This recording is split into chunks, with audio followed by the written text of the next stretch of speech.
கொள்கிறவன் என்னை ஏற்றுக்கொள்கிறான். அல்லேலூயா. பாருங்க, இந்த பிள்ளையுடைய நாமத்தை ஏற்றுக்கொள்ளுகிறவன் என்னை ஏற்றுக்கொள்கிறான். அல்லேலூயா. சிறு பிள்ளையை ஏற்றுக்கொள்ளாதவன் இந்த சிறு பிள்ளையை பார்த்து அவன் ஒதுக்குறவனை ஏற்றுக்கொள்ள முடியாது. அல்லேலூயா. நன்றாக விளங்கிக் கொள்ளுங்க பிரியமானவர்களே. ஆண்டவர் உங்களை எல்லாரும் என்ன பார்க்கிறாருன்னா, என்னுடைய பிள்ளை. அல்லேலூயா. இந்த பூமியில யாரும் அவர் கெட்டு போகக்கூடாது, யாரும் அழிந்து போகக்கூடாது, எல்லாரும் பரலோக ராஜ்யத்தில் பெரியவர்களாக இருக்கிறது அவர் விரும்புகிறார். ஆண்டவர் ஒரு மனிதனை குறித்து காண்கையில சீசர்கள் கேட்டார்கள் 12 பேர் யார் பெரியவன். ஆண்டவர் ஒருவனை மனிதனை குறித்து காண்கையில சிறு பிள்ளைகள் போல் அவன் தாழ்த்தப்படுகிறான், அவன் தான் பெரியவனாக இருப்பான். அல்லேலூயா.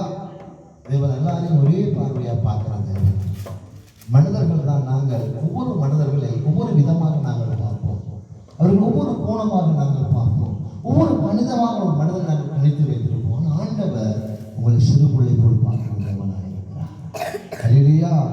அடுத்த வசனத்தை அப்படியே வாசிப்போம்.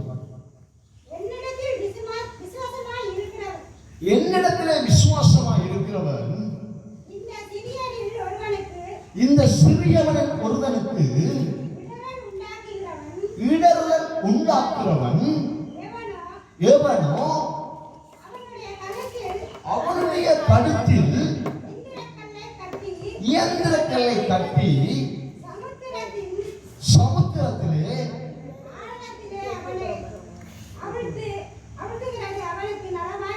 அந்த ஆழத்திலே கொண்டு அவனை அமர்த்துறது அவனுக்கு நலமா இருக்கும். அல்லேலூயா. இந்த சிறு பிள்ளையில இருக்கிறவனுக்கு ஒருவனுக்கு இடரலை உண்டாக்குறவனுக்கு ஆண்டவராகிய இயேசு கிறிஸ்து என்ன சொல்லுகிறான்?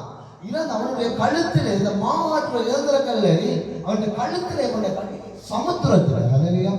சமுத்திரம் வேண்டாம்,